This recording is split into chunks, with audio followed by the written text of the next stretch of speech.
The Last of Us is a post-apocalyptic game that takes place in a world where the human race is on the brink of extinction due to a deadly fungal outbreak. But how much of it is grounded in reality? In this video, we'll explore the scientific concepts behind The Last of Us and the real-world research that inspired them.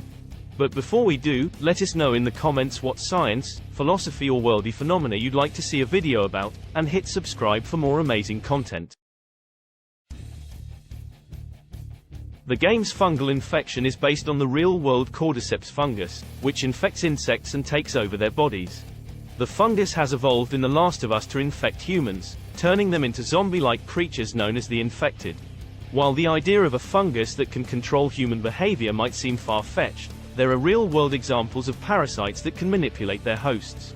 The Ophiocordyceps unilateralis fungus, for example, infects and takes over the brains of ants, making them climb to the tops of trees before killing them and releasing spores to infect more ants. Researchers are currently studying the potential medical applications of fungi. One example is the development of a drug called cyclosporine, which is derived from a type of fungus and is used to prevent organ rejection in transplant patients.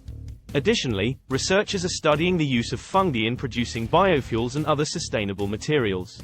In the game, players must scavenge for supplies and craft their own weapons, which adds a level of realism to the gameplay.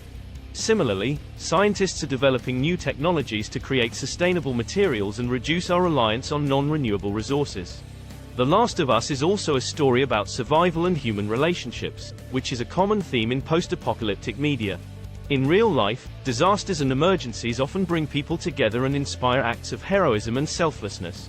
So while The Last of Us may not be an accurate representation of the science and research behind its world, it does provide an opportunity to explore these fascinating topics and inspire curiosity in science and technology.